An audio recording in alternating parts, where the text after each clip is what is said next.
Okay. So हमने देखा था अबाउट ऑपरेटर्स एंड ऑपरेटर्स में हमने देखा था कि हम कितने टाइप के ऑपरेटर्स को यूज करते हैं, और साथ ही साथ हमने ये भी देखा था कि किस ऑपरेटर को किस टाइप के डेटा पे अप्लाई किया जाता है एंड किस टाइप का आउटपुट हमें रिटर्न में देखने को मिलता है। सो सेकेंड थिंग इज कि हमें देखना है एक ऑपरेटर के बारे में जिसे हम कहते हैं रिलेशनल ऑपरेटर। एक ऑपरेटर जिसे हम कहते हैं relational operator. So what is relational operator? Relational operator के बारे में अगर हम आपको बताएं तो रिलेशनल ऑपरेटर्स को हम ज्यादातर यूज करते हैं, रिलेशनल ऑपरेटर को हम ज्यादातर यूज करते हैं कंडीशंस अप्लाई करने में। सो रिलेशनल ऑपरेटर का काम क्या है और कैसे हम इन ऑपरेटर्स को यूज करते हैं, इसके आधार पे हम कुछ प्रोग्रामिंग के कॉन्सेप्ट्स को भी पढ़ेंगे। तो सबसे फर्स्ट अगर हम देखें रिलेशनल ऑपरेटर कि हम रिलेशनल ऑपरेटर को क्यों यूज करते हैं। So relational operator is use to relational operator is use to So relational operator is used to define a relation between two operands. Relational operator relational operators relational operators always returns relational operators always returns boolean output always returns boolean output.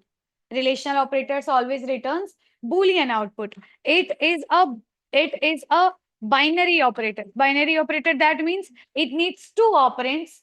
It is a binary operator. Binary operator का मतलब होता है binary operator are those operators that needs minimum two value to work. तो हमें इस operator को काम करने के लिए चाहिए होता है कम से कम दो data. So it is known as binary operator. So okay, so this is relational operator and relational operator को हम कहते हैं बाइनरी ऑपरेटर, और इसका यूज किया जाता है दो डेटा के बीच में रिलेशन को इस्टेब्लिश करने के लिए, बताने के लिए कि is this relation like it satisfies between two operands और नॉट. सो हम कौन कौन से ऑपरेटर्स इसमें आते हैं? एक ऑपरेटर है जिसे हम कहते हैं ऐसे, इस ऑपरेटर को हम कहते हैं ग्रेटर देन, इस ऑपरेटर को हम कहते हैं greater then. Good evening everyone.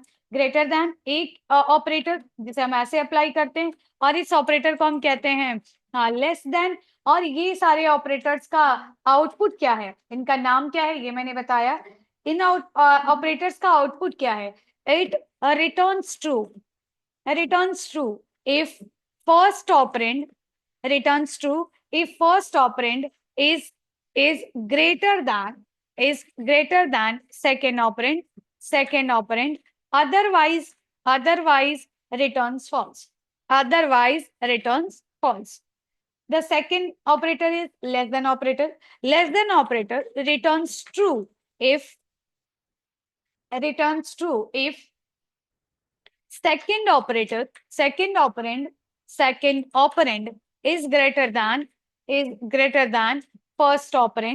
is greater than first operand, otherwise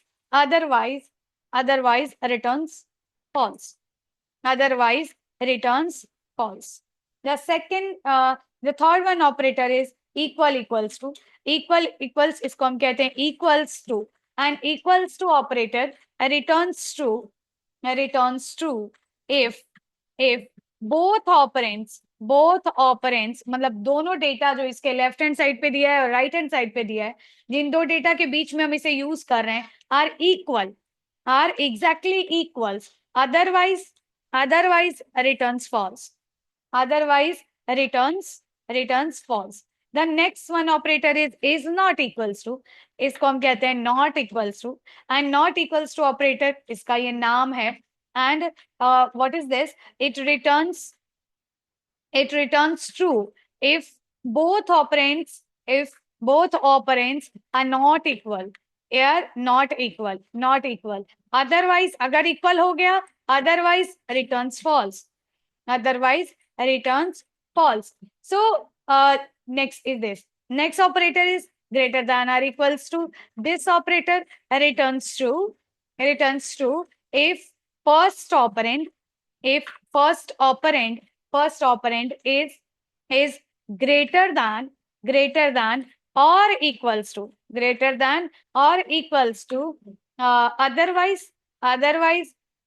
otherwise returns false. Returns true if first operand is greater than or equals to second operand. Second operand. Otherwise, अगर first operand second operand से छोटा हो गया, then it returns false. Then it returns false. The next and last one operator is less than or equals to operator returns true. कब इसका output true आता है? Returns true if both operators, if ऐसे लिख लो, इसको ज्यादा अच्छा रहेगा. If second operand is greater than or equals to first operand, otherwise returns false. तो ये जो सारे ऑपरेटर्स हैं, ये आपने देखा इनका आउटपुट क्या होता है? सारे ऑपरेटर्स एक वैल्यू रिटर्न करते हैं. ये जो ऑपरेटर्स हैं इनका आउटपुट क्या होता है? तो इसका आउटपुट होता है हमेशा बुलियन. ये जो सारी ऑपरेटर्स आपको हमने बताए, जो रिलेशनल ऑपरेटर्स जिन्हें हम कहते हैं, इन ऑपरेटर्स का आउटपुट होता है हमेशा बुलियन. इसे हम किस टाइप की वैल्यू पे अप्लाई कर सकते हैं? तो हम इसे किसी भी टाइप की वैल्यू पे अप्लाई कर सकते हैं. जैसे देखिए, and it can be applied on any type of value. So note relational operator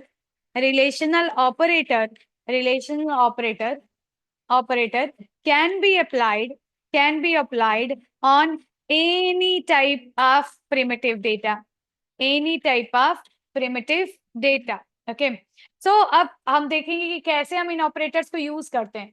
अगर आपको लिखना हो तो आप इसे लिख लीजिएगा. This is the relational operator. This is I think lecture 5 and this today is 11:02. So ये आज का हमारा लेक्चर है एंड इसमें हम पढ़ रहे हैं रिलेशनल ऑपरेटर के बारे में. बहुत इंपॉर्टेंट ये ऑपरेटर है. ये रिलेशनल ऑपरेटर, इससे पहले हमने पढ़ा था अबाउट इनपुट्स एंड ऑपरेटर्स. हाँ, कल ये देखा था हमने अर्थमेटिक ऑपरेटर एंड आज हम देख रहे हैं रिलेशनल ऑपरेटर. सो इस तरीके से हमने देखा कि हम रिलेशनल ऑपरेटर को क्यों यूज करते हैं. रिलेशनल ऑपरेटर दो ऑपरेंड्स के बीच में रिलेशन को बताता है कि क्या हमारी दी हुई रिलेशन ये ट्रू है या ये रिलेशन ट्रू नहीं है.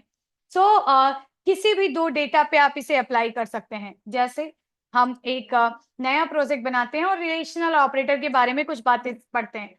सबसे पहले हमने देखा ग्रेटर देन के बारे में, और ग्रेटर देन में हमने देखा कि ये ऑपरेटर अगर दो डेटा के बीच में लगा हुआ है, दो कोई भी डेटा, तो ये ट्रू रिटर्न करेगा जब पहला डेटा हम किसे बोल रहे हैं? जो लेफ्ट हैंड साइड पे डेटा लिखा गया उसे पहला डेटा बोल रहे हैं, और जो राइट हैंड साइड पे डेटा लिखा हुआ है उसे हम दूसरा डेटा बोल रहे हैं. तो अगर ये पहला डेटा दूसरे डेटा से बड़ा होगा, ये रिटर्न करेगा ट्रू, अदरवाइज ये रिटर्न करेगा false. In the same manner ये वाला less than operator, so less than operator ये ट्रू रिटर्न करेगा कब? जब राइट हैंड साइड वाला डेटा बड़ा होगा किससे? लेफ्ट हैंड साइड पे लिखे गए डेटा से, अदरवाइज ये रिटर्न करेगा फॉल्स. इक्वल जब left hand side and right hand side का डेटा एग्जैक्टली मैच कर जाए, इक्वल हो जाए, उनकी वैल्यूज मैच कर जाए, तब ये रिटर्न करेगा ट्रू, अदरवाइज रिटर्न करेगा फॉल्स. इज नॉट इक्वल के जस्ट उल्टा है, और ये रिटर्न करेगा ट्रू जब दोनों data left hand side and right hand side पे लिखा गया डेटा मैच नहीं करेगा. अगर मैच कर गया तो ये रिटर्न करेगा फॉल्स. तो इस तरीके से हमारे पास एक ये ऑपरेटर्स हैं जिनका आउटपुट हमेशा किस टाइप का आता है? जिनका आउटपुट हमेशा आता है बुलियन टाइप का, पर इसे हम किस टाइप के डेटा के बीच में लगाते हैं? किसी भी टाइप के डेटा पे हम इसे अप्लाई कर सकते हैं. ओके, सो हम ये ओपन करते हैं VS कोड, और VS कोड में हमने एक नया विंडो ओपन किया. So VS code and we are going to use a new window. कल हमने देखा था अर्थमेटिक के बारे में, सो उसको छोड़ते हैं, एक नया विंडो हमने ओपन किया. सो अभी अब मुझे ये थ्रोज एक्सेप्शन लिखा हुआ है. फिलहाल I want to remove this statement throws exception. No, I do not want to throw any exception from this function. Okay, so ये हमारा मेन फंक्शन बन गया. एंड आगे हम धीरे धीरे करके ये सारे कॉन्सेप्ट्स के बारे में पढ़ेंगे, but for the now it's okay. So हमने यहाँ पे रिलेशनल ऑपरेटर आपको बताया। जब भी आप इसे किसी भी दो डेटा पे लगाएंगे, जैसे मैं कहीं लिखूं 20, what is 20? 20 is integer data, and मैं इसमें साइन यूज करूं, या मैं इसमें साइन यूज करूं ग्रेटर देन, और फिर मैं लिख दूं 30, what is 30? 30 is integer data. So अभी हम इसको किस टाइप के डेटा पे लगा रहे हैं? हमने यूज किया है एक इंट डेटा, फिर हमने यूज किया है एक रिलेशनल ऑपरेटर, फिर इस रिलेशनल ऑपरेटर के बाद हमने यूज किया एक इंट डेटा। आउटपुट इसका कैसा, मतलब दो इंट डेटा के बीच में हमने रिलेशनल ऑपरेटर लगाया, आउटपुट इसका कैसा आएगा? इसका आउटपुट हमेशा आएगा किस टाइप का? बुलियन टाइप का। सो रिजल्ट जो इसका आएगा, आउटपुट जो इसका आएगा, वो हमेशा आएगा बुलियन। सो हमने लिखा 20 is greater than 30 and we are going to store the output in a boolean type variable. So we need to create a boolean result, और हमने लिखा boolean result variable। अगर आप इसे किसी भी दूसरे टाइप के वेरिएबल में स्टोर करेंगे, it will B an error, because यहाँ पे आप देखोगे एरर आएगा क्या? कह रहा type mismatch, can not convert from boolean to int, like this statement is returning a boolean output, but you are storing the output in an integer variable, and in this manner type conversion is not possible. So this statement 20 is greater than 30 is going to return a boolean output. You need to store the value in a boolean variable. So ये जो variable है, जो हमने left hand side पे data type variable का नाम equal लिखा है, और आने वाले ये जो इक्वल के इधर कल मैंने बताया था, equal is operator, assignment operator आप पढ़ेंगे और आप देखेंगे कि असाइनमेंट ऑपरेटर की प्रायोरिटी सबसे लोवेस्ट है। दैट मींस कि असाइनमेंट ऑपरेटर को जब हम एक स्टेटमेंट में यूज करते हैं, लास्ट ऑपरेटर है जो कि इवेल्युएट किया जाता है। दैट मींस कि जब भी इक्वल लगाएंगे तो पहले राइट हैंड साइड पे लिखा हुआ एक्सप्रेशन पूरा एग्जीक्यूट होगा, एंड देन उस एक्सप्रेशन का जो आउटपुट आएगा वो लेफ्ट हैंड साइड के वेरिएबल में असाइन किया जाएगा, स्टोर किया जाएगा, इनिशियलाइज किया जाएगा।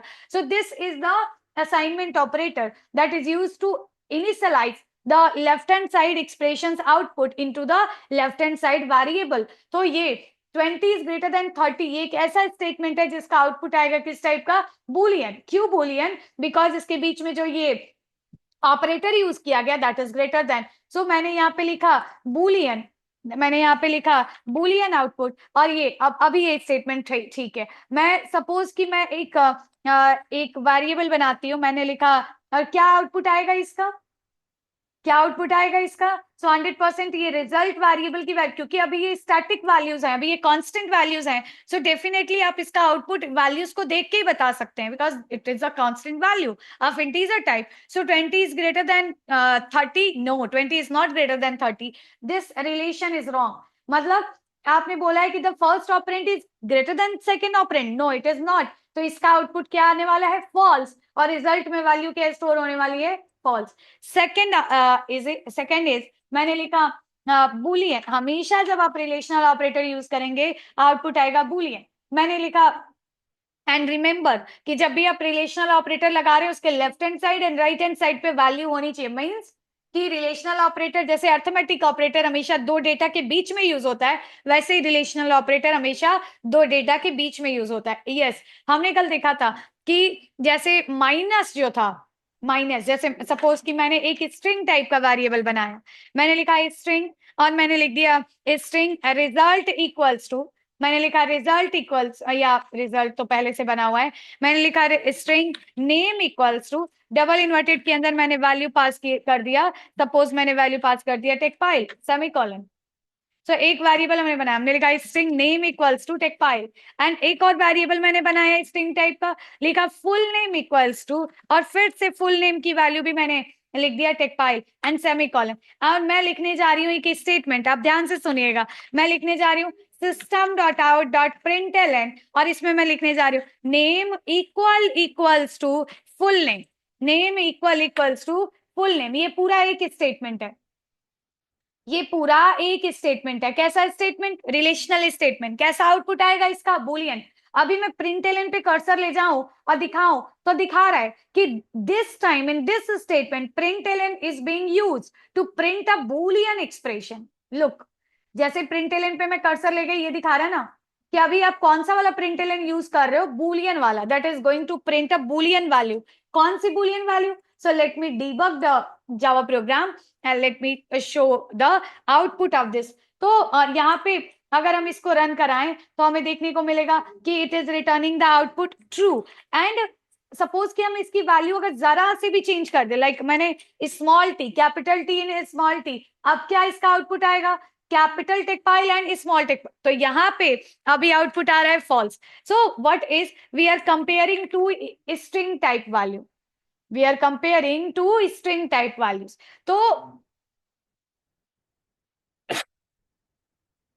यहाँ पे हम किसको चेक कर रहे हैं? यहाँ पे हम चेक कर रहे हैं, यहाँ इक्वल इक्वल हमने किस पे लगाया? यहाँ इक्वल इक्वल हमने दो स्ट्रिंग टाइप की वैल्यू को कंपेयर करने के लिए लगाया। सपोज कि हम एक स्ट्रिंग वैल्यू को एक इंटीजर से कंपेयर करें, ये पॉसिबल नहीं है।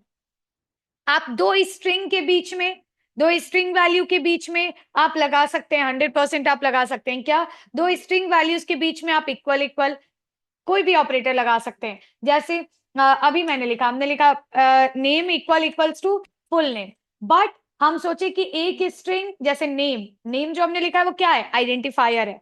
किस टाइप की वैल्यू को आइडेंटिफाई कर रहा है? स्ट्रिंग टाइप की वैल्यू। मींस कहीं भी नेम लिखने का मतलब एक स्ट्रिंग टाइप की वैल्यू लिखना। हमने इक्वल इक्वल यूज किया और यहाँ लिखा फुल नेम, इट्स ओके। हमने लिखा नेम इज ग्रेटर देन और इक्वल्स टू, ध्यान दीजिए, नेम इज ग्रेटर देन और इक्वल्स टू, ये गलत है। क्यों गलत है?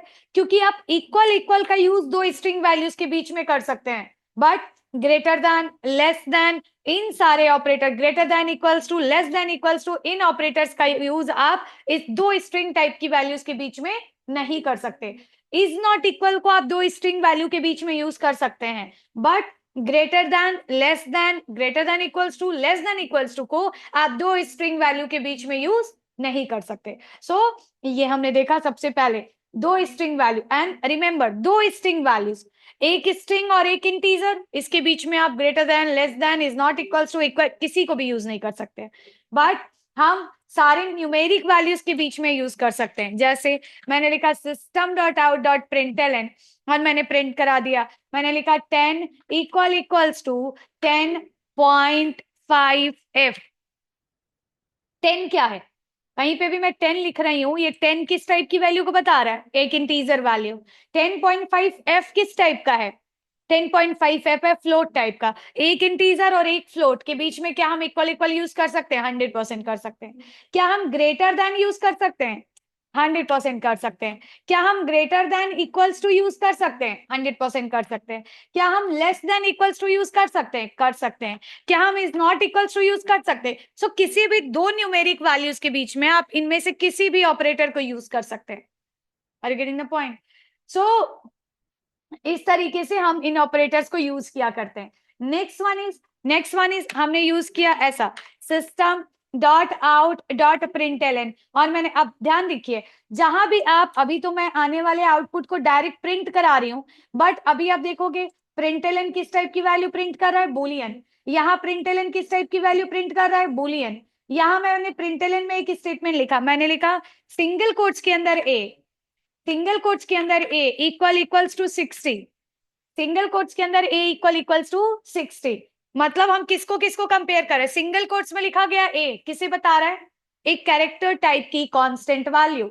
इक्वल इक्वल यूज करे, किससे कंपेयर करा रहे? 60 किसे रिप्रेजेंट कर रहा है? इंटीजर डेटा को। सो क्या हम एक कैरेक्टर और एक इंटीजर के बीच में इक्वल इक्वल लगा सकते हैं? 100%। इज नॉट इक्वल लगा सकते हैं? लगा सकते हैं। ग्रेटर देन लगा सकते हैं? लगा सकते हैं। लेस देन लगा सकते हैं? लगा सकते हैं। सो ये सारे ऑपरेटर्स, जैसे मैंने लिखा ग्रेटर देन और इक्वल टू, रिमेंबर, सो ये हम सब लगा सकते हैं। इन सभी का आउटपुट क्या आने वाला है? बुलियन। लुक, ये इसको देखते ही ये वाला जो स्टेटमेंट है, ये जो स्टेटमेंट है हमारा, ये जो हमारा स्टेटमेंट है रिलेशनल स्टेटमेंट, जब भी स्टेटमेंट में रिलेशनल ऑपरेटर आ गया, रिलेशनल स्टेटमेंट बन गया। ये रिलेशनल ऑपरेटर को देखते ही ये प्रिंटलन समझ रहा है कि अभी जो आउटपुट आने वाला है किस टाइप का होने वाला है? बुलियन होने वाला है। बिकॉज जब भी रिलेशनल ऑपरेटर लगेगा आउटपुट किस टाइप का आएगा? बुलियन टाइप का आएगा। सो अभी क्या आउटपुट आएगा? अभी मैंने कल बताया था, सिंगल कोट्स में लिखा हुआ ए, इसकी एक ASCII वैल्यू भी है, कौन सी? 97। 97 इज ग्रेटर देन और equals to 60, is it true? 97 is greater than or equals to 60. What is going to be the output? Is first operand is greater to the second operand? Yes, it is greater. Output क्या आने वाला है? True. यहाँ पे 10 is not equals to 10.5, 10 is not equals to 10.5, yes 10 is not equals to 10.5 and ये return देने वाला है हमें आउटपुट कौन सा, ट्रू। जब फर्स्ट ऑपरेंड और सेकेंड ऑपरेंड आपस में बराबर ना हो, इज नॉट इक्वल रिटर्न करता है ट्रू। यहाँ नेम की वैल्यू, नेम वेरिएबल है, एक स्ट्रिंग टाइप की वैल्यू को दिखा रहा है। नेम वेरिएबल की वैल्यू है Techpile, is not equals to full name की वैल्यू है स्मॉल में लिखा हुआ टेकपाइल। क्या ये टेकपाइल और ये टेकपाइल इक्वल नहीं है? Yes it is not equal and output आने वाला है ट्रू, क्योंकि वहां कैपिटल टी है, यहाँ स्मॉल टी। और इस तरीके से हम इसको रन कराएं तो हमें आउटपुट मिलेगा ट्रू ट्रू ट्रू। हमने रन किया, अगेन इसको डिबग किया and look at the output. यहाँ पे हमारा आउटपुट प्रिंट हो रहा है, तीनों स्टेटमेंट हमें रिटर्न कर रहे हैं ट्रू ट्रू ट्रू। तो इस तरीके से हमने देखा। हम अब आप मुझे बताएंगे कि हम यूज कर सकते हैं ऑपरेटर, सारे ऑपरेटर्स कौन कौन से। ग्रेटर देन, अगली लाइन में लिखती हूँ, हम यूज कर सकते हैं greater than, less than, greater than equals to, less than equals to, is not equals to, ये सारे ऑपरेटर्स हम यूज कर सकते हैं। इक्वल इक्वल्स टू किस टाइप की वैल्यू पे, तो हम यूज कर सकते हैं सारी न्यूमेरिक वैल्यूज पे के बीच में। मतलब फर्स्ट ऑपरेंड कोई भी न्यूमेरिक हो, सेकेंड ऑपरेंड कोई भी न्यूमेरिक हो, इसके बीच में ये ऑपरेटर्स लग जाएंगे। और साथ ही साथ हम यूज कर सकते हैं कैरेक्टर टाइप की वैल्यू पे। एंड साथ ही साथ हम इक्वल इक्वल और इज नॉट इक्वल को हम यूज कर सकते हैं किस टाइप की वैल्यू पे, तो आप यूज कर सकते हैं किसी भी स्ट्रिंग वैल्यू पे, किसी भी न्यूमेरिक वैल्यू पे और किसी भी कैरेक्टर टाइप की वैल्यू। साथ ही साथ बुलियन वैल्यूज पे भी आप यूज कर सकते हैं। जैसे देखिए हमने लिखा ऐसा, मैंने लिखा system dot out dot println, ऐसे मैंने लिख दिया। मैंने लिखा true equal equals to false, true equal equals to false. ये ट्रू किस टाइप की वैल्यू को बता रहा है? True is a constant value of boolean type, एक बुलियन टाइप को बता रहा है। फॉल्स किसे बता रहा है? फॉल्स बता रहा है एक कांस्टेंट वैल्यू, किस टाइप की कांस्टेंट वैल्यू? बुलियन टाइप की कांस्टेंट वैल्यू। तो हम यूज कर रहे हैं, हमने यूज किया इज नॉट इक्वल, दो बुलियन वैल्यूज के बीच में, ठीक है। बट यहां हमने दो बुलियन वैल्यूज के बीच में यूज किया greater than operator. No no no no no, greater than is not okay for the two boolean values. Greater than और इक्वल्स टू दो बुलियन वैल्यूज के बीच में नहीं यूज होगा। लेस देन दो बुलियन वैल्यूज के बीच में नहीं यूज होगा।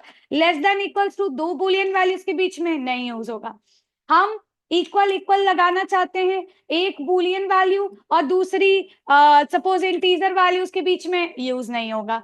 तो हमने देखा कि हम ऐसे यूज कर सकते हैं true equal equals to false, no. Output क्या आने वाला है? सीधे सीधे दिख रहा है true equal equals to false, no. True is not equal equals to false और आउटपुट आने वाला है फॉल्स। सो इस तरीके से हमने देखा यहाँ पे। अब मुझे आप बताइएगा कि हम equal equal is not equal को यूज कर सकते हैं किसी भी दो न्यूमेरिक वैल्यू के बीच में, एक न्यूमेरिक और एक कैरेक्टर के बीच में, किसी भी दो स्ट्रिंग टाइप की वैल्यू के बीच में, किसी भी दो बुलियन टाइप की वैल्यू के बीच में, और बाकी इन ऑपरेटर्स को हम यूज कर सकते हैं किसी भी न्यूमेरिक टाइप की वैल्यू के बीच में और किसी भी कैरेक्टर टाइप की वैल्यू के बीच में। आउटपुट क्या आने वाला है? आउटपुट आने वाला है हमेशा बुलियन, मीन्स ट्रू या फॉल्स। क्या आएगा? ट्रू आएगा कि फॉल्स आएगा? इट डिपेंड्स कि आपने किन दो डेटा के बीच में वो रिलेशनल ऑपरेटर लगाया है और उन दो डेटा की वैल्यू के हिसाब से या डेटा के हिसाब से आपको ट्रू या फॉल्स दोनों में से कोई एक आउटपुट मिलेगा। अगर आप एक ही स्टेटमेंट के अंदर दोनों ऑपरेटर्स यूज करें, कौन कौन सा? अर्थमेटिक ऑपरेटर भी, अर्थमेटिक ऑपरेटर, और साथ ही साथ आप यूज करें रिलेशनल ऑपरेटर, तो अर्थमेटिक ऑपरेटर से रिलेशनल ऑपरेटर की प्रायोरिटी, अर्थमेटिक ऑपरेटर से रिलेशनल ऑपरेटर की प्रायोरिटी ज्यादा है, ज्यादा है। तो ऐसे लिख लो। सो ये प्रायोरिटी है, ये जो मैं बता रही हूँ ये क्या है? प्रायोरिटी चार्ट है। अब जो भी ऑपरेटर हम पढ़ते जाएंगे वो इसमें हम लगाते जाएंगे। ये हमारी प्रायोरिटी चार्ट मींस अगर आप अर्थमेटिक ऑपरेटर और रिलेशनल ऑपरेटर, ये दोनों ऑपरेटर किस टाइप के हैं? दोनों ऑपरेटर बुलियन टाइप के हैं, मतलब दोनों का आउटपुट किस टाइप का आता है? बुलियन टाइप का आता है। अब सॉरी, दोनों बाइनरी ऑपरेटर्स हैं, मतलब दोनों का आउटपुट, दोनों जो ऑपरेटर्स हैं वो क्या किए जाते हैं? दो वैल्यूज के बीच में यूज किए जाते हैं प्रियोरिटी में। प्रियोरिटी का मतलब क्या है? अब मुझे ऐसा ऐसा देखो, मैंने लिखा system system dot out dot println और ऐसे यूज कर दिया। 30 इज लेस देन, ये स्टेटमेंट ठीक है क्या? गलत स्टेटमेंट है। क्यों गलत स्टेटमेंट है? बिकॉज कि ये लेस देन, ये ऐसा लेस देन कैसा ऑपरेटर है? रिलेशनल, और रिलेशनल बाइनरी है, मतलब दो वैल्यूज के बीच में यूज किया जाए। सो अभी अगर मैं ऐसे लिखूं 30 plus 40 is less than 50, 30 plus 40 is less than 50, दो ऑपरेटर्स हैं इसमें, प्लस भी है जो कि एक अर्थमेटिक ऑपरेटर है, लेस देन भी है जो कि एक रिलेशनल ऑपरेटर। पहले कौन सा एग्जीक्यूट होगा? पहले 40 is greater then 40 is less than 50 का आउटपुट आएगा, कि पहले 30 प्लस 40 एग्जीक्यूट होगा और फिर जो आउटपुट आएगा वो लेस देन किया जाएगा 50 के साथ? बिकॉज दो ऑपरेटर है तो पहले तो कोई एक ही ऑपरेटर एग्जीक्यूट होगा। ओके, तो अभी मैंने बताया अर्थमेटिक ऑपरेटर की प्रायोरिटी हाईएस्ट है। अभी प्रायोरिटी किसकी हाईएस्ट है? अर्थमेटिक ऑपरेटर की। मतलब ये स्टेटमेंट कुछ ऐसा एग्जीक्यूट होने वाला है, 30 plus 40 70 and 70 is greater than 50, ऐसा। Okay, and 70 is greater than 50 is less than 50, yes. अब यहाँ पे 70 is less than 50, no it is not. Output क्या आने वाला है? False. And final output, so बाद में जो सबसे बाद में ऑपरेटर एग्जीक्यूट होगा उसी का आउटपुट आएगा। एंड बाद में इन दोनों में से बाद में कौन सा एग्जीक्यूट होने वाला है? तो बाद में एग्जीक्यूट होने वाला है ये वाला ऑपरेटर, बिकॉज अर्थमेटिक ऑपरेटर की प्रायोरिटी हाईएस्ट है। समझ आ रही बात? जैसे मैं ये लिख दूं, मैं लिख दूं ऐसा, और अर्थमेटिक ऑपरेटर के अंदर भी ऐसे, अर्थमेटिक ऑपरेटर के अंदर भी प्रायोरिटी है कुछ ऐसी, अर्थमेटिक ऑपरेटर के अंदर भी प्रायोरिटी है कुछ ऐसी। कैसी? अब सबसे पहले तो ना, जैसे अर्थमेटिक ऑपरेटर में भी प्रायोरिटी ज्यादा है किसकी? अर्थमेटिक ऑपरेटर में प्रायोरिटी, अब अर्थमेटिक ऑपरेटर कहीं लिखा ना अभी हमने प्रायोरिटी चार्ट, तो अर्थमेटिक ऑपरेटर के अंदर भी प्रायोरिटी ज्यादा है। किसकी प्रायोरिटी ज्यादा है? तो प्रायोरिटी ज्यादा है आपकी like asterisk and slash and modular division, तो इनकी प्रायोरिटी ज्यादा है। और इससे कम है प्रायोरिटी किसकी? प्लस की, ऑपरेटर की और माइनस ऑफ, तो प्लस और माइनस की प्रायोरिटी कम है और इनकी प्रायोरिटी ज्यादा है। और रिलेशनल ऑपरेटर के अंदर भी कुछ ऐसा ही है। तो अभी ना इसके लिए एक रिलेशनल चार्ट है, वो रिलेशनल चार्ट आप सभी जो है जरूर उसको देखिएगा, और उसको आप अगर लिख रहे हो, कहीं नोट्स बना रहे हो, तो उस नोट्स के अंदर ये भी जरूर लिखिएगा, क्योंकि ऑपरेटर पढ़ते वक्त ये बहुत इंपॉर्टेंट बातें हैं। So go to the priority chart, chart of operator. तो सारे ऑपरेटर्स की एक प्रायोरिटी है, कौन सा ऑपरेटर पहले एग्जीक्यूट होगा ये यहाँ पे आपको समझने को मिलेगा। So this is the priority chart. So ये ऑपरेटर है, इसको, इसका आप चाहो तो स्क्रीनशॉट ले लो, या अब इन ऑपरेटर्स में आपको देखने को मिलेगा कि जैसे अभी हम कौन सा वाला पढ़ रहे हैं, अब जैसे ये ऑपरेटर्स हैं शिफ्ट लेफ्ट शिफ्ट राइट, इनकी प्रायोरिटी है, बट पैरेंथेसिस की प्रायोरिटी सबसे ज्यादा है। उसके बाद प्लस प्लस माइनस माइनस जो कि हमारी इंक्रीमेंट डिक्रीमेंट ऑपरेटर्स है, इनकी प्रायोरिटी है।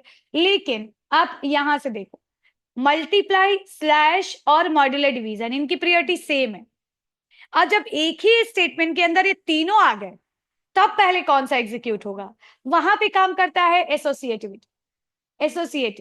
एसोसिएटिविटी बताता है कि ये लेफ्ट टू राइट एग्जीक्यूट होंगे, मतलब जो ऑपरेटर पहले आ गया, जो मल्टीप्लाई पहले आ गया, वो दो ऑपरेंड्स के बीच में पहले मल्टीप्लिकेशन होगा, then next multiplication, then next multiplication, then next division, ऐसा।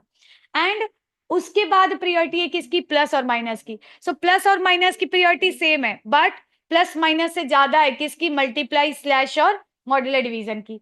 उसके बाद हमने ये पढ़े हुए हैं, ये जो 6 यहाँ दिए हैं, अभी ये तो हमने नहीं पढ़ा, shift left and shift right बाद में पढ़ेंगे, ये पढ़ा है। अब इनसे इनकी प्रायोरिटी जो है कम है, लेकिन इसमें भी आप देखोगे ग्रेटर देन और इनकी प्रायोरिटी ज्यादा है, इक्वल इक्वल और इज नॉट इक्वल की प्रायोरिटी कम है। ओके, तो अभी आपने ये देख लिया। और एसोसिएटिव मोस्टली एसोसिएटिविटी होती है लेफ्ट टू राइट, सिर्फ प्लस प्लस और माइनस माइनस की एसोसिएटिविटी होती है राइट टू लेफ्ट। सो अभी आपने ये देखा कि मल्टीप्लाई स्लैश और मॉड्यूलर डिवीजन की priority highest, then plus minus, then greater than, less than, greater than, equals to, less than, equals to, then is not equals to and equal equals to, ये operators आपको मिल गए।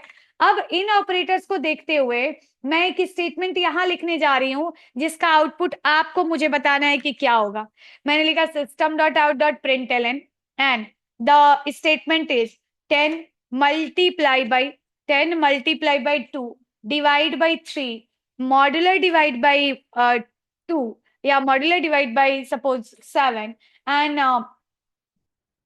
इसको थोड़ा बढ़ा देती हूँ, multiply by 9 divide by 3 and modular divide by 7 plus 2 and multiply by 4। अब ये एक मेरा स्टेटमेंट है जिस स्टेटमेंट के अंदर मल्टीपल ऑपरेटर्स हैं, इसे मैं बोलूंगी एक्सप्रेशन। क्यों? क्योंकि ये एक ऐसा एक्सप्रेशन है जिसमें कई ऑपरेटर्स इवेल्युएट होंगे, देन हमें एक आउटपुट मिलेगा। ठीक है, अब इसका आउटपुट किस टाइप का होने वाला है? प्रिंटलन पे ऐसे कर्सर ले गए तो प्रिंटलन दिखा रहा है इसका आउटपुट होने वाला है किस टाइप का? इंटीजर टाइप का। अब इसमें सबसे पहले कौन सा ऑपरेटर एग्जीक्यूट होगा? Multiply slash modular division plus multiply. पहले कौन सा एग्जीक्यूट होगा? मल्टीप्लाई स्लैश और मॉड्यूलर की प्रायोरिटी सेम है, एसोसिएटिविटी क्या है? लेफ्ट टू राइट, मतलब पहले ये वाला 10 multiply by 9 is 90, 10 multiplied by 9 is 90 divided by 3 modular divided by 7 plus 2 and multiply by 4 and then आ गया हमारा ऑपरेटर। अब कौन सा? स्लैश मॉड्यूलर और मल्टीप्लाई की प्रायोरिटी सेम है, पहले slash 90 divide by slash is 30, 30 modular divide by 7 plus 2 multiply by 4 and then output is 30 modular divide by 7, 30 modular divide by 7 how much? 4 times divide होगा, modular division लगा है मतलब 30 को 7 से डिवाइड करो and return the reminder, so reminder is going to be 2, 2 plus 2 multiply by 4, कौन सा पहले एग्जीक्यूट होगा? 2 प्लस 2 या मल्टीप्लाई बाई 4? सो पहले multiply by 4, so it will be 2 plus दो ऑपरेंड के बीच में ऑपरेटर लगा दो, so operator is going to be 2 multiply by 8 and then 2 plus 8 करो, the final output is 10, final output is 10। सो ये हमारा आउटपुट होने वाला है। लेट्स ये मैं इसको एग्जीक्यूट करूं, डिबग करूं एंड देन सीधा आउटपुट। तो आउटपुट लास्ट में आउटपुट आ रहा है हमारा 10, तो ये पूरे एक्सप्रेशन का आउटपुट क्या आया? 10। अब इसी 10 के बीच में अगर मैं ये लगा दूं, मैं लिख दू लेस देन 5, मैं लिख दू लेस देन 5 या मैं लिख दू लेस देन 50, तो अब इन सब में पहले कौन सा एग्जीक्यूट होगा? तो पहले ये सारे अर्थमेटिक ऑपरेटर्स एग्जीक्यूट होंगे एंड देन इस पूरे इधर लिखे हुए इस स्टेटमेंट का जो पूरे का आउटपुट आएगा वो कंपेयर होगा किससे? 50 से। अभी इधर वाला मैंने एग्जीक्यूट करके दिखाया था 10 एंड देन यहाँ पे output 10 is less than 50 and the final output is going to be true. तो फाइनल आउटपुट, अब इस स्टेटमेंट का प्रिंटलन पे अब मैं कर्सर ले जाऊं, दिखा रहा है बुलियन आउटपुट आएगा। सो इस तरीके से जब एक ही स्टेटमेंट के बीच में हम कई सारे मतलब एक्सप्रेशन बनाते हैं, कई सारे ऑपरेटर्स यूज करते हैं, तो पहले कौन सा एग्जीक्यूट होगा? वो ऑपरेटर की प्रायोरिटी जिसे हम प्रेसिडेंस भी कहते हैं और एसोसिएटिविटी हमें बताता है। ओके सो इस तरीके से फिलहाल ये हमारा ऐप डॉट जावा और इसके अंदर मैंने मल्टीपल स्टेटमेंट्स लिखा, यहाँ पे आप देख सकते हो। सो इस तरीके से हम ये स्टेटमेंट्स के बारे में पढ़ रहे हैं। कौन से ऑपरेटर्स हमने पढ़ा? हमने 2 ऑपरेटर्स के बारे में पढ़ा, किस टाइप की वैल्यू पे हम उसे अप्लाई करते हैं, किस टाइप का आउटपुट आता है, ये सारी बातें हमने देखा। मैम ग्रेटर देन और लेस देन में कभी कभी कंफ्यूजन हो जाता है, आप कोई ट्रिक बता सकते हैं याद करने की? ग्रेटर देन और लेस देन में, अच्छा ग्रेटर देन और लेस देन का मतलब है कि ये जिधर की तरफ इसका मुंह खुला है, ये जिधर की तरफ इसका मुंह खुला है, इधर साइड से इधर साइड ये इसका मुंह ओपन है, मतलब जिधर साइड इसका मुंह ओपन है उधर साइड की वैल्यू को ये ट्रू बताना चाह रहा है। ओके मतलब हमने ऐसे लिखा 10 इज ग्रेटर देन 5, मतलब ये कह रहा है कि इधर लिखा हुआ आउटपुट, मतलब इधर जो भी वैल्यू लिखा होगा वैल्यू 1 एंड इधर लिखा हुआ है वैल्यू 2, तो जिधर साइड ये इसका मुंह ओपन है ये बोला है अगर इधर लिखी हुई वैल्यू से बड़ी होगी तो ये ट्रू रिटर्न करेगा, अदरवाइज फॉल्स रिटर्न करेगा। जैसे ये लिखा हमने लिखा value 1 is less then value 2, अब ये वाला जो ऑपरेटर हो गया, तो ये ऑपरेटर इसका मुंह ओपन है इधर वाली वैल्यू की तरफ, तो अगर इधर वाली वैल्यू बड़ी होगी इधर वाली वैल्यू से, तो ये ट्रू रिटर्न करेगा, अदरवाइज फॉल्स रिटर्न करेगा। सो इस तरीके से हमने पढ़ा बहुत सारे ऑपरेटर्स के बारे में। 5 ऑपरेटर हमने पढ़ा अर्थमेटिक, एंड देन 6 ऑपरेटर्स हमने पढ़े रिलेशनल, और इसमें हमने सभी की प्रायोरिटी भी देखी, किसका किस तरीके का आउटपुट आता है ये भी हमने देखा, और किससे किस टाइप का आउटपुट आएगा ये हमने देखा, और साथ ही साथ किस ऑपरेटर को किस टाइप की वैल्यू के बीच में अप्लाई किया जाता है ये भी हमने देखा। सो इन ऑपरेटर्स पे हम कौन से टास्क कर सकते हैं? इन ऑपरेटर्स पे हम बहुत सारे टास्क कर सकते हैं, ऐसे बहुत सारे टास्क जिसमें सिर्फ प्लस माइनस मल्टीप्लाई करके डेटा निकालना हो, ऑफ कोर्स हम उस पे यूज कर सकते हैं। सो अब चलो हमें फिलहाल कुछ प्रैक्टिस टास्क करने हैं जो कि होने वाले हैं सिर्फ अर्थमेटिक ऑपरेटर्स पे एंड साथ ही साथ रिलेशनल ऑपरेटर पे। तो मैं करती हूँ कंट्रोल प्लस, फिलहाल मुझे एक नया प्रोजेक्ट बना लेना है। सो मैं विजुअल स्टूडियो में आऊँ और राइट क्लिक किया और यहाँ से हमने न्यू विंडो टैब ओपन कर लिया, and new window tab open करके हमने पुराने वाले अपने प्रोजेक्ट को क्लोज कर दिया जिसमें हमने रिलेशनल पढ़ा था। Go to the explorer and create a new project. So हमने क्रिएट किया एक नया जावा का प्रोजेक्ट, एंड इसमें हमने नोब्यूल टूल के साथ एक नया प्रोजेक्ट क्रिएट किया। Select the folder where you want to store the files, Java series, select the folder, and हमने इसका नाम दिया task 1, and task 1 on operator, इसका नाम हमने दे दिया टास्क 1 ऑन ऑपरेटर। ऑपरेटर यहाँ पे हमने सीखा हुआ है। सो बहुत सारे ऐसे टास्क हैं, बहुत सारे ऐसे प्रोग्राम्स हैं जिसमें हमें कुछ नहीं करना है, हमें सिर्फ डेटा लेना है और हमें उस डेटा पे प्लस माइनस करके और एक नया डेटा जनरेट करके उसे प्रिंट करना है। सो ये सारे प्रोग्राम्स हम यहाँ से कर सकते हैं। सो app.java, remove the throw exception and remove this one line statement that is pre-written in the file. So फिलहाल मुझे इस वाली लाइन की जरूरत नहीं है, सो मैं इसे यहाँ से रिमूव करना चाहती हूँ। Okay done. अब यहाँ पे हमने अपना एक टास्क लिखा, जैसे हमने लिखा राइट ए प्रोग्राम एक हम बनाने वाले हैं। किस चीज का हम प्रोग्राम बनाने वाले हैं? Write a program to input 2 numbers, write a program to input 2 numbers, 2 integer numbers, write a program to input 2 integer numbers and print the sum of numbers. So 2 number हमें चाहिए, सो 2 नंबर हम store कर लेंगे। हमने एक लिखा integer num1, एक और वेरिएबल इसी के साथ बना लिया num2, बट रिमेंबर अभी ये दोनों ही वेरिएबल्स बिल्कुल खाली हैं, इनमें इनके लिए मेमोरी तो बन चुका पर उस मेमोरी पे भी कोई वैल्यू स्टोर नहीं है। सो हमने स्टोर किया इनिशियलाइजेशन num1। इस टाइप के स्टेटमेंट को क्या कहते हैं? जहां डेटा टाइप के बाद वेरिएबल का नाम लिखा गया हो, इसे हम कहते हैं डिक्लेरेशन। एंड देन हम लिख रहे हैं किसी वेरिएबल का नाम इक्वल, तो इस टाइप के स्टेटमेंट को हम क्या कहते हैं? इनिशियलाइजेशन, जहां पे एक वैल्यू स्टोर की जा रही है। तो हमने लिखा num1 equals to 10 semicolon, and directly हमने फिर से एक इनिशियलाइजेशन का स्टेटमेंट लिखा num2 इक्वल्स टू 30 सेमीकोलन। हमें क्या करना है? हमें दो इन वैल्यूज को ऐड करके प्रिंट कराना है। तो हमने लिख दिया system.out.println, इसके पहले एक मैसेज दे दिया, मैंने लिख दिया रिजल्ट इक्वल्स टू, ये एक स्ट्रिंग वैल्यू है, और इसके साथ प्लस लगा के कॉन्केट किया एक एक्सप्रेशन की वैल्यू। ऐसे ब्रैकेट के अंदर लिखने से क्या होगा? ब्रैकेट के अंदर लिखने से ये होगा कि इसे एक एक्सप्रेशन समझेगा, पहले ब्रैकेट के अंदर लिखे हुए एक्सप्रेशन को एग्जीक्यूट कराएगा, जो आउटपुट आएगा उसे इस स्ट्रिंग के साथ कॉन्केट करेगा। सो मैं यहाँ पे लिख दूं num1 प्लस num2, और इस तरीके से ये मेरा एक प्रोग्राम बन के तैयार हो गया, और मैंने इसे एग्जीक्यूट सबसे पहले हम इसे डिबग करा लेंगे। सो हमने इसे डिबग कराया एंड यहाँ आ रहा है रिजल्ट इक्वल्स टू 40।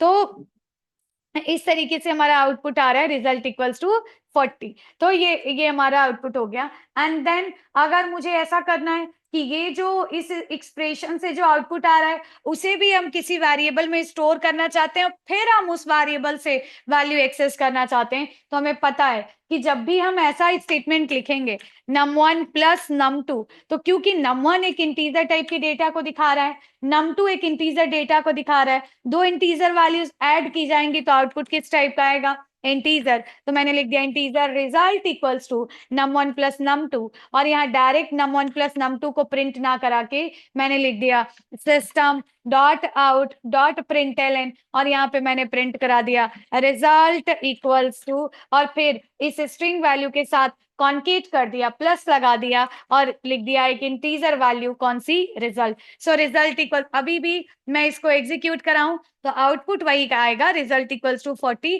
पर मेरे कोड लिखने का तरीका थोड़ा सा बदल गया और वो हमारे कोड लिखने का तरीका हो गया ये। तो फिलहाल अभी आप इसको रिजल्ट एग्जीक्यूट करेंगे तब भी आपको आउटपुट देखने को मिलेगा रिजल्ट इक्वल्स टू 40। ओके, तो इस तरीके से ये हमारा आउटपुट। अब हमें क्या चाहिए, हमें ऐसा चाहिए, तो फिलहाल यहाँ हम क्या कर रहे हैं, यहाँ आप देखिए, यहाँ हमने वेरिएबल बनाया, यहाँ तक हमने इनपुट क्या काम किया, यहाँ हमने प्रोसेसिंग किया, प्रोसेसिंग में ऑपरेटर यूज किए गए, ऑपरेटर की हेल्प से नई वैल्यू निकाली गई, और यहाँ हमने आउटपुट का काम किया, जहां आने वाले आउटपुट को एक मैसेज के साथ हमने कॉन्केट करके प्रिंट करा दिया। सो हर प्रोग्राम में यही होगा, कहीं कहीं ज्यादा कॉम्प्लेक्स टास्क होगा, स्टेटमेंट्स बढ़ जाएंगे, स्टेप्स बढ़ जाएंगे, दैट्स इट, बट काम यही होने वाला है। सो अब द नेक्स्ट इज, हम इसी प्रोजेक्ट के अंदर एक दूसरी फाइल बनाने जा रहे हैं, लुक इनटू इट। हमने यहाँ पे एक नई फाइल बनाई, हमने लिखा src, राइट क्लिक किया और न्यू फाइल हमने इसमें क्रिएट कर लिया, हमने लिख दिया p2.java, और इसको हमने क्रिएट किया p2.java। इसके अंदर हम सबसे फर्स्ट मेन फंक्शन बनाना चाहते हैं, मेन फंक्शन हम यहाँ से कॉपी पेस्ट कर ले रहे हैं। सो इसके अंदर हम मेन फंक्शन बनाने जा रहे हैं, और यहाँ पे हमने लिखा मेन फंक्शन एंड ये कर्ली ब्रैकेट्स, एंड देन हम इसके अंदर लिखने जा रहे हैं अपने स्टेटमेंट्स। फिलहाल हम दो नंबर्स को ऐड करना चाह रहे हैं, दो इंटीजर नंबर को ऐड करना चाह रहे हैं, और इसके लिए हमने दो इंटीजर वेरिएबल बनाए, हमने लिखा integer num1, integer num2। But remember इसमें अंतर क्या है, यहाँ पे जो num1 और num2 की वैल्यू है, num1 और num2 वेरिएबल में जो वैल्यू स्टोर की गई, वो वैल्यू कंपाइल टाइम पे इनिशियलाइज कर दिया गया, कांस्टेंट वैल्यू इनिशियलाइज कर दी गई, ऐसे इक्वल लगा के, इक्वल हमने लिख दिया 10, और इस तरीके से हमने num1 और num2 वेरिएबल के अंदर कांस्टेंट इंटीजर टाइप की फिक्स वैल्यू को इनिशियलाइज कर दिया। बट हम चाहते हैं कि num1 और num2 में एक वैल्यू तो स्टोर की जाए, लेकिन वो वैल्यू कंपाइल टाइम पे कांस्टेंट वैल्यू स्टोर ना की जाए, रन टाइम पे वैल्यू एक्सेस किया जाए, रन टाइम पे यूजर से इनपुट लिया जाए by using keyword, and then जो वैल्यू यूजर चाहता है वो वैल्यू हम इसमें स्टोर करें। उसके लिए हम क्या करते हैं, उसके लिए हम इसको हम कहते हैं यूजर इनपुट, या यूजर इनपुट को हम एक और नाम से जानते हैं, यूजर इनपुट। यूजर इनपुट का मतलब क्या होता है, यूजर इनपुट का मतलब होता है to take a value, to take a input, input at run time, at run time of program, at run time of program from user, from user, and and and initialize the value, initialize and initialize the variables, initialize the variables with inputted value. So user input का मतलब क्या है, user input का मतलब है run time पे user के द्वारा वैल्यूज इनपुट लेना, और वो यूजर से इनपुट की गई वैल्यू को वेरिएबल में स्टोर करना। सो वो यूजर इनपुट का टास्क हम कैसे करते हैं, यूजर इनपुट कराने के लिए आपको जरूरत होगी एक ओके। सो यूजर इनपुट का मतलब क्या है, यूजर इनपुट वेरिएबल को वैल्यू देने का एक तरीका है, बट ये रन टाइम और कंपाइल टाइम का डिफरेंस है। इक्वल से जो हम वैल्यू वेरिएबल्स में इनिशियलाइज करते हैं, इधर जो लेफ्ट हैंड साइड पे वेरिएबल लिखा उसमें एक वैल्यू इनिशियलाइज कर रहे हैं, पर ये वैल्यू हम कंपाइल टाइम पे इनिशियलाइज कर रहे हैं, मतलब इधर राइट हैंड साइड के एक्सप्रेशन से जो आउटपुट आएगा वो वैल्यू इस वेरिएबल में इनिशियलाइज होगा, ये इक्वल का काम है। पर अब हम यूजर इनपुट के थ्रू डेटा इनपुट करने वाले हैं, और इसके लिए हमें प्री डिफाइंड फंक्शंस की जरूरत होती है, इसके लिए हमें प्री डिफाइंड फंक्शन की जरूरत होती है। सो यूजर इनपुट के लिए हमें predefined, yes, to take the input from the user. So उसके लिए हमें प्री डिफाइंड फंक्शन की जरूरत होगी, और वो प्री डिफाइंड फंक्शन देखो यहाँ पे जब भी आप किसी प्री डिफाइंड फंक्शन को कॉल करने जाएंगे तो सबसे पहले होगा पैकेज, पैकेज के बाद आएगा क्लास, एंड क्लास के बाद आप उस फंक्शन को कॉल कर सकेंगे। तो उसके लिए ये प्री डिफाइंड फंक्शन की जब कॉलिंग होने जा रही है तो पैकेज, प्री डिफाइंड फंक्शन के बारे में बता रही हूँ क्योंकि यहाँ पे फंक्शंस बाहर नहीं बनाए गए हैं, फंक्शन, हर फंक्शन किसी पैकेज में होगा, हर फंक्शन ऐसे कह लो, हर फंक्शन किसी क्लास में होगा, हर क्लास किसी पैकेज में होगा। सो सबसे पहले आपको पैकेज बताना होगा कि हम किस पैकेज की बात कर रहे हैं। मैम ऐप पे कोई क्लास रिलेशन नहीं शो कर रही है, क्यों ऐप पे नहीं ऐड कराया गया है? कराया गया है, कराया तो गया है ओम प्रकाश। देखते हैं। सो सबसे फर्स्ट यहाँ पे आपको देखने को मिलेगा कि पैकेज, अब जो भी प्री डिफाइंड फंक्शन की कॉलिंग होगी वो ऐसे होगी। सबसे पहले आपको पैकेज तक जाना होगा, पैकेज को ऐड करना होगा। ऐड द पैकेज, या ऐड द पैकेज को आप कह सकते हो इंपोर्ट द पैकेज। ये तरीका है क्या? ये तरीका है प्री डिफाइंड फंक्शन की कॉलिंग का। मैं इसको यहाँ से कट करती हूँ और मैं वर्ड पे ही पेस्ट करके इसको लिख देती हूँ। सो यूजर इनपुट, यूजर इनपुट हम सीखने जा रहे हैं। यूजर इनपुट क्या है? वेरिएबल को वैल्यू इनिशियलाइज करना यूजर से रन टाइम पे इनपुट लेके। सबसे पहले जब आप यहाँ पे आप लिख लो steps to call, steps to call a predefined function, steps to call a predefined function, function in Java. जब भी आप किसी जावा के अंदर जब किसी भी आप प्री डिफाइंड फंक्शन की कॉलिंग करने जाएंगे तो क्या स्टेप फॉलो करना होगा? The first number of step, हर एक फंक्शन किसी क्लास के अंदर है और हर एक क्लास किसी पैकेज के अंदर है। सो सबसे पहला नंबर वन स्टेप होगा import the package. Number one step होगा import the package by using below given syntax, by using below given syntax. What is the syntax? Ma'am, fundamentals clear sir. DSA when we will start? Okay, so DSA we will start after a week. एक सप्ताह के बाद। So import the package by using below syntax. Which syntax? आपको लिखना होगा import, और import के बाद आपको लिखना होगा पैकेज का नाम। इंपोर्ट, इंपोर्ट के बाद आपको लिखना होगा पैकेज का नाम। ये हो गया।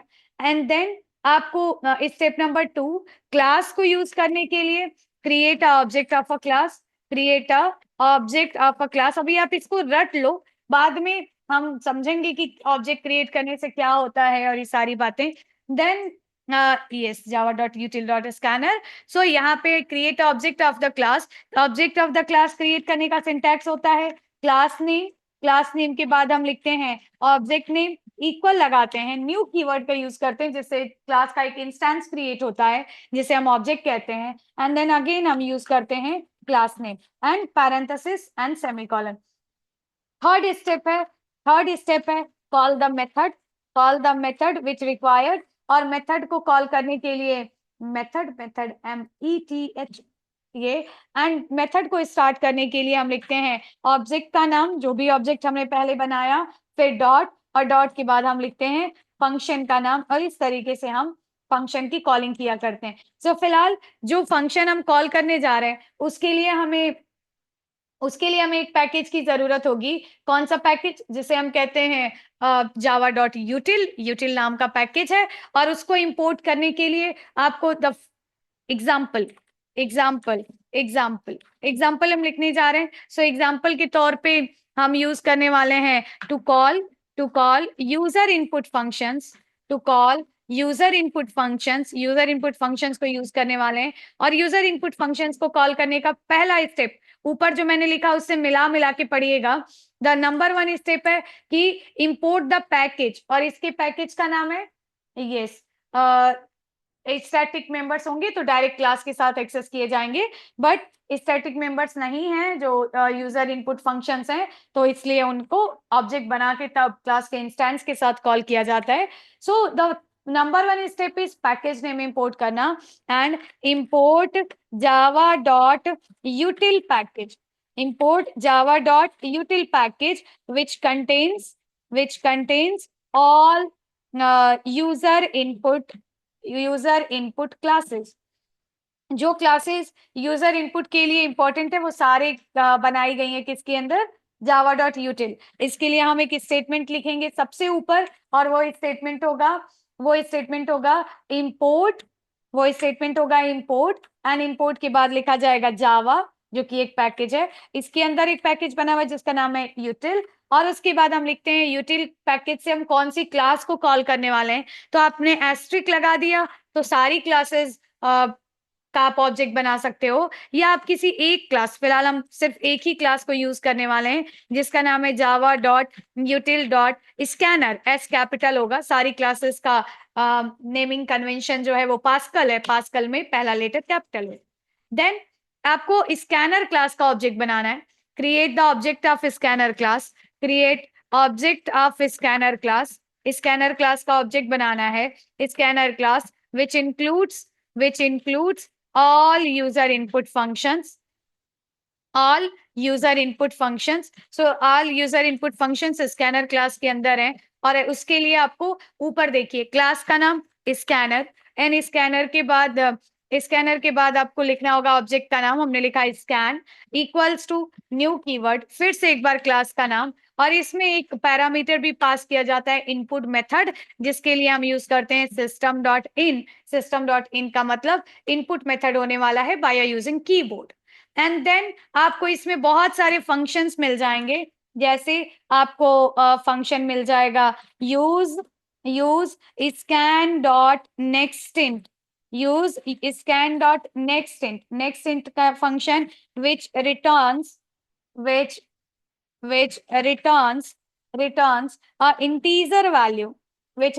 a integer value, from console window। so user input function में आपको पहला यूजर इनपुट फंक्शन मिलेगा नेक्स्ट इंट जो कि एक इंटीजर टाइप का आउटपुट रिटर्न करने का काम करता है। सो अगर आप कंसोल विंडो से इंटीजर टाइप का इनपुट लेना चाहते हैं तो आप यूज करेंगे स्कैन डॉट नेक्स्ट इंट।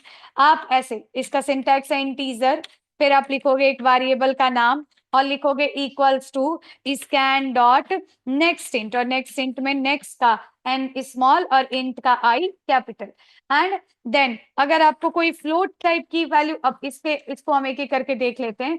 सो अगर आपको कोई भी वैल्यू अगर यूजर इनपुट लेना है तो उसका तरीका क्या है? यूजर इनपुट लेने का तरीका है, सबसे पहले हम एक पैकेज इंपोर्ट करेंगे। कौन सा पैकेज? यहाँ से स्टेप्स देखते जाएं और फिर देखें। सबसे पहला हमारा स्टेप है इंपोर्ट, और इंपोर्ट में हम लिखेंगे जावा के अंदर एक हमारा कई सारे पैकेजेस बनाए गए हैं। देखो जावा के अंदर 5 पैकेजेस हैं, एक है AWT, एक है IO, एक है लाइन, लैंग्वेजेस के लिए यूज होता है, एंड दूसरा है जावा डॉट यूटिल, इसी में कहीं होगा जावा डॉट यूटिल। तो इस तरीके से हमारे पास कई पैकेजेस हैं। फिलहाल हमें जावा का पैकेज यूज करना है यूटिल, और यूटिल के अंदर की हमें सारी क्लासेस अगर यहाँ पे यूज करनी है तो एस्ट्रिक, और सिर्फ किसी एक क्लास को आप इंपोर्ट करना चाहते हैं तो आप क्लास का नाम लिख दो, हमने लिख दिया scanner, it is totally okay. And then हमें जहां पे स्कैनर क्लास के मेथड्स यूज करना है तो यहाँ हम लिखेंगे स्कैनर का ऑब्जेक्ट, लिखा स्कैनर, एस कैपिटल होगा, ऑब्जेक्ट का नाम कुछ भी लिख सकते हैं आप, इक्वल न्यू कीवर्ड यूज करेंगे, फिर से लिखेंगे स्कैनर, और यहाँ पे आपको बताना होता है सोर्स, कहाँ से हम इनपुट लेने वाले हैं। सो यहाँ पे हमने लिख दिया सिस्टम डॉट इन, जो इनपुट स्ट्रीम को बताता है। दैट मीन्स कि इस बार हम जो है कंसोल विंडो से इनपुट लेने वाले हैं बाय यूजिंग कीबोर्ड। अब अगर आपको कोई इंटीजर वैल्यूज इनपुट लेना है तो आप लिखिए स्कैनर क्लास का ऑब्जेक्ट जो कि है स्कैन, डॉट करेंगे तो आपको बहुत सारे फंक्शन मिल जाएंगे, जिसमें आपको फंक्शन मिल जाएगा नेक्स्ट लाइन, जो कि पूरी एक स्टेटमेंट, पूरा एक लाइन रीड करने का काम करता है, नेक्स्ट जो वन वर्ड स्ट्रिंग को रीड करने का काम करता है, नेक्स्ट इंट जो कि इंटीजर वैल्यू रीड करता है, और ऐसे ही आपको कई सारे ऐसे फंक्शंस मिलेंगे जिनके यूज से यहाँ पे आप देख लो, एक फंक्शन है next big decimal, next big integer, next boolean, next byte, next double, next float, next int, next long, next short, और ऐसे कई सारे फंक्शन है। सो अगर मुझे इंटीजर इनपुट लेना है तो मैं फंक्शन यूज करूंगी next int, and next int function किस टाइप की वैल्यू रिटर्न करेगा, किस टाइप की वैल्यू रीड करेगा, ऊपर देख लो ये इंटीजर टाइप की। तो नेक्स्ट इंट जो वैल्यू रिटर्न कर रहा है उसे हमें स्टोर करना है किस टाइप के वेरिएबल में, इंटीजर टाइप के ये वेरिएबल 1। नेक्स्ट अगर आपको कोई फ्लोट टाइप की वैल्यू इनपुट लेना है तो आप लिखोगे फ्लोट, मैंने लिख दिया वेरिएबल 2, और सेम स्कैनर क्लास का ऑब्जेक्ट, और फंक्शन यूज करेंगे आप स्कैनर का, कौन सा, नेक्स्ट फ्लोट, जिसका काम है कंसोल विंडो से एक फ्लोट टाइप की वैल्यू इनपुट लेना और रिटर्न करना, जिसे आप एक वेरिएबल में होल्ड कर सकते हो। जैसे आपको अगर स्ट्रिंग टाइप की वैल्यू इनपुट लेना है तो आप लिखोगे स्ट्रिंग टाइप का वेरिएबल, हमने लिखा स्ट्रिंग, और मैंने लिखा स्ट्रिंग टाइप के वेरिएबल का नाम मैंने लिख दिया var3, और यहाँ पे मैंने लिखा स्ट्रिंग, ये जो स्ट्रिंग होगी वो होगी वन वर्ड स्ट्रिंग, और मैंने लिखा स्कैन डॉट, एक फंक्शन है जिसका नाम है नेक्स्ट, जो कि वन वर्ड स्ट्रिंग रिटर्न करता है। एक हो गई, हमने लिखा स्ट्रिंग, और ये एक और फंक्शन है, हमने लिखा कोई भी आप वेरिएबल बना लो, हमने लिखा var3, और यहाँ पे हम स्कैनर क्लास का object scan dot function use करेंगे नेक्स्ट लाइन, जो कि स्ट्रिंग वैल्यू रिटर्न करेगा, पर मल्टी वर्ड स्ट्रिंग इसमें हो सकता है। ऐसे ही आपके पास कोई कैरेक्टर वैल्यू अगर आपको इनपुट लेनी है, एक कैरेक्टर, तो हमने लिखा कैरेक्टर टाइप का वेरिएबल, और स्कैनर क्लास का ऑब्जेक्ट स्कैन डॉट लगाएंगे, फंक्शन यूज करेंगे, इस बार हम ये नेक्स्ट, और जब नेक्स्ट जो है वो रिटर्न करेगा स्ट्रिंग, पर अब मुझे इस स्ट्रिंग का सिर्फ पहला कैरेक्टर चाहिए, तो एक फंक्शन मिलेगा आपको कैर एट, और कैर एट फंक्शन के यूज से आप इंडेक्स पास कर देंगे 0, जिसमें अभी हम स्ट्रिंग टाइप के फंक्शंस पढ़ेंगे। सो इससे इस स्ट्रिंग जो नेक्स्ट फंक्शन स्ट्रिंग रिटर्न कर रहा है, उस स्ट्रिंग के 0 इंडेक्स पे रखा गया कैरेक्टर, कैरेट रिटर्न करता है कैरेक्टर। सो अगर आपको कोई डबल टाइप की वैल्यू इनपुट लेनी है तो आप एक डबल टाइप का वेरिएबल बनाइए, हमने लिखा var4, और इसमें आप यूज कर सकते हैं स्कैनर क्लास का ऑब्जेक्ट डॉट, हमने लिख दिया नेक्स्ट डबल, और इस तरीके से। आपको कोई शॉर्ट टाइप की वैल्यू इनपुट लेनी है, मैंने लिखा शॉर्ट, वेरिएबल बनाया var5, स्कैनर क्लास का ऑब्जेक्ट डॉट, मैंने फंक्शन यूज किया नेक्स्ट शॉर्ट, और आपको मिल जाएगा शॉर्ट टाइप की वैल्यू। तो इस तरीके से हम अलग अलग टाइप की वैल्यू को इनपुट लेने के लिए स्कैनर क्लास के अलग अलग फंक्शन को यूज करते हैं। अब ये प्रोग्राम में हमें टोटल कितनी वैल्यू इनपुट करनी पड़ेगी, 1 2 3 4 5 6 7 वैल्यू इनपुट करनी पड़ेगी, क्योंकि हमने 7 फंक्शंस कॉल किए हैं, हर फंक्शन एक वैल्यू रीड करने का काम करता है। तो इस तरीके से आप किसी वेरिएबल में वैल्यू इनिशियलाइज कर सकते हैं, पर ये वैल्यू कंपाइल टाइम पे आपको पता नहीं होगी, ये वैल्यू आएगी रन टाइम पे, जब आप प्रोग्राम रन करा रहे होंगे उस समय एक वैल्यू कंसोल विंडो से रीड की जाएगी और वेरिएबल में स्टोर की जाएगी। ओके, सो फिलहाल हम आ जाते हैं फिर से, ये हमने कुछ फंक्शंस के बारे में पढ़ा, एंड हम आ जाते हैं एक नया प्रोग्राम क्रिएट करते हैं। मैंने लिखा न्यू फाइल, और यहाँ मैंने लिख दिया add.java, ये हमने एक प्रोग्राम बना लिया, और इसके अंदर हमने पेस्ट कर दिया main function, and main function के लिए हमने लिख दिया public static void main string, and then हमने यहाँ पे हमें 2 नंबर्स को ऐड करना है, और वो 2 नंबर्स होने वाले हैं किस टाइप के, तो 2 नंबर्स होने वाले हैं सपोज इंटीजर टाइप के। तो मैंने लिखा 2 वेरिएबल बना लिया, integer num1, integer num2, and फिलहाल ये num1 num2 की वैल्यू कहाँ से आएगी, तो num1 num2 में हम डायरेक्ट कोई इक्वल करके कांस्टेंट वैल्यू स्टोर नहीं कराने वाले हैं, रन टाइम पे यूजर से इनपुट लेंगे, जिसके लिए मुझे यूज करना पड़ेगा, इंपोर्ट करना पड़ेगा एक पैकेज, जिस पैकेज का नाम है java.util.sh, एंड देन हम बनाएंगे स्कैनर क्लास का ऑब्जेक्ट, जिस ऑब्जेक्ट के हेल्प से हम यूजर इनपुट फंक्शंस को कॉल कर सकते हैं। हमने लिखा न्यू स्कैनर, एंड यहाँ पे हमने पास कर दिया system.in input stream, and then हमने लिखा इनपुट स्ट्रीम का ऑब्जेक्ट है इन, एंड देन हमने यहाँ पे अब हमने लिखा num1 equals to what is going to be the value of num1, so we are going to read from the console window at run time, so इसके लिए हमें लिखना होगा scan dot next int, because integer value हमें चाहिए, हमने लिखा next int, and then again हमने लिखा what is the value of num2, so value of num2 we are going to read from the next from the console window, so हमने use किया है। अब यहां से इन 2 लाइन से क्या होगा, आप जब ये प्रोग्राम रन कराओगे तो आप देखोगे कि आपको फिलहाल कोई आउटपुट नहीं मिलेगा, आपको ऐसे कर्सर ब्लिंक होता हुआ मिलेगा। जब आप ये प्रोग्राम रन कराओगे आपको ऐसे कर्सर ब्लिंक होता हुआ मिलेगा, और यहाँ आपने इनपुट किया कोई भी एक नंबर, आपने इंटर प्रेस किया, फिर से कर्सर ब्लिंक हो रहा है, दूसरा नंबर फिर से इंटर प्रेस किया, अब जाके आपका प्रोग्राम खत्म हुआ, मतलब 2 नंबर्स कंसोल विंडो। अब इस तरीके से क्या होता है, जब भी हम लोग ये यूजर इनपुट फंक्शंस यूज करते हैं तो हमारा प्रोग्राम यहीं पे स्टॉप हो जाता है, और जब तक हम वैल्यू इनपुट नहीं कर देते तब तक नेक्स्ट लाइन एग्जीक्यूट नहीं होगा। तो हम इन लाइन से पहले एक यूजर को मैसेज दे देते हैं, और वो मैसेज देते हैं system.out.println लिख के, और यूजर को लिख देते हैं इंटर 2 नंबर्स। तो इंटर 2 नंबर्स आ जाएगा ना, तो इसको पढ़ के यूजर समझ सकता है कि ओके मुझे यहाँ 2 नंबर इनपुट करना है। सो अब मैं इस प्रोग्राम को रन कराऊं तो पिछले वाले और इसमें अंतर क्या होगा, पिछले वाले में कर्सर ब्लिंक हो रहा था, मुझे पता नहीं चल रहा था कि मुझे क्या करना है, अब मुझे पता चलेगा क्योंकि यहाँ पे लिख के आएगा, लिख के आ रहा है enter 2 number and then cursor आ रहा है। तो मुझे लग रहा है अच्छा 1 नंबर इनपुट किया, चाहिए मुझे इंटीजर नंबर, मैंने लिख दिया 20.5f। 20.5f है किस टाइप की वैल्यू, डबल टाइप की, और जैसे ही हमने रन किया आ गया एक्सेप्शन, कह रहा है इनपुट मिसमैच एक्सेप्शन, मतलब कि मुझे चाहिए था किसी और टाइप की वैल्यू हमें रीड करना था, आपने जो वैल्यू इनपुट किया that can not be read by using next int, तो ये अभी एरर आ रही है। तो इस तरीके से आप जो है सही वैल्यू इनपुट करोगे, तब जाके रन टाइम पे जब भी कोई गलत वैल्यू आप इनपुट कर दोगे, ये आपके प्रोग्राम में आने वाले एक्सेप्शन का कारण बन जाएगा। Exceptions are the run time errors. हमने इनपुट किया इंटर 2 नंबर्स, मैंने इनपुट कर दिया राम, दैट कैन जो कि that can not be read by using next int, and फिर से वो एक्सेप्शन आ जाएगा, वही एक्सेप्शन इनपुट मिसमैच एक्सेप्शन।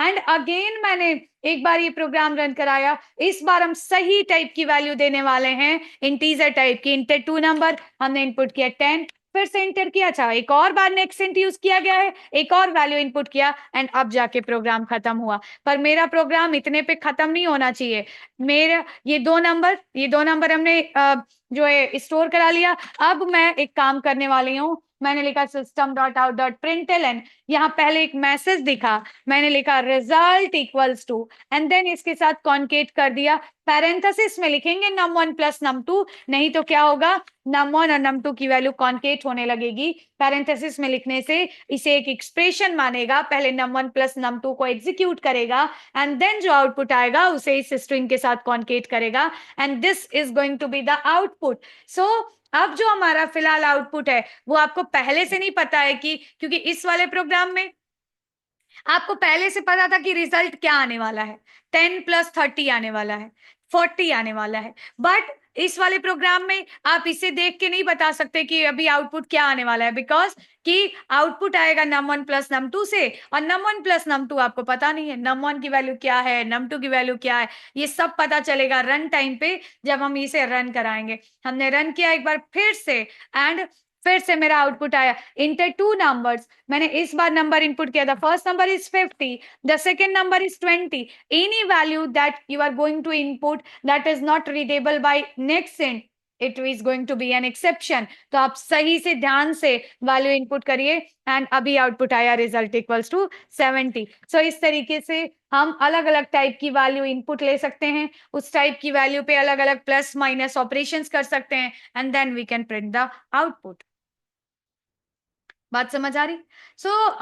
ये जितने भी हमारे अर्थमेटिक ऑपरेटर्स हैं, plus minus multiply slash modular divide, इन सबको हम यूज करते हैं अलग अलग वैल्यू पे काम करके, और अलग अलग तरीके का आउटपुट निकालने के लिए हमें सोचना होगा कि किस तरीके का आउटपुट चाहिए और उसके लिए कौन सा ऑपरेटर यूज करें। और जब आगे हम पढ़ेंगे कंडीशनल स्टेटमेंट्स, इफ एल्स, तो उसमें ज्यादातर हम यूज करते हैं अपने रिलेशनल ऑपरेटर्स, जिनका आउटपुट ट्रू फॉल्स आता है, greater than, less than, greater than, equals to, less than equals to, equal equals to, is not equals to, ये सारे ऑपरेटर्स। सो आई होप कि आज जो हमने यूजर इनपुट और साथ ही साथ हमने रिलेशनल ऑपरेटर्स के बारे में पढ़ा, ये आपको बातें समझ आई हो। And okay guys, so very good, आज की क्लास के लिए इतना ही, थैंक यू सो मच। कल फिर से हम एक नए ऑपरेटर के बारे में और कुछ नए स्टेटमेंट्स के बारे में पढ़ेंगे।